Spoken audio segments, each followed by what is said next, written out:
നാം കച്ചവടവും മറ്റു വീട്ടിന്റെ ആവശ്യങ്ങൾക്ക് വേണ്ടി പുറപ്പെടുന്ന സമയത്ത് ഒരു പ്രത്യേകമായ ദിക്ർ പറയണമെന്ന് നബി സല്ലല്ലാഹു അലൈഹി വസല്ലം നിർദ്ദേശിച്ച ദിക്ർ കഴിഞ്ഞ വീഡിയോയിൽ നാം സൂചിപ്പിച്ചിരുന്നു.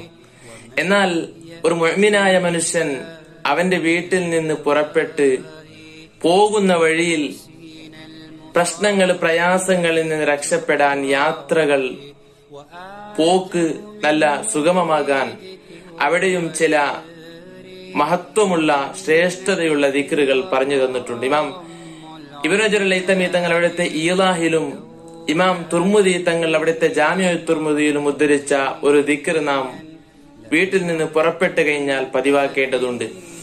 അഥവാ ബിസ്മില്ലാഹി തവക്കൽതു അലല്ലാഹി ലാ ഹൗല വലാ ഖുവത ഇല്ലാ ബില്ലാഹ്, അള്ളാഹുവിൽ ഞാൻ എല്ലാ കാര്യങ്ങളെയും തവക്കുലാക്കുന്നു, ബരമേൽപ്പിക്കുന്നു, അവന്റെ നാമം കൊണ്ട് ഈ യാത്ര തുടങ്ങുന്നു എന്ന രൂപത്തിലുള്ള ദിക്ർ പതിവാക്കുക. അള്ളാഹു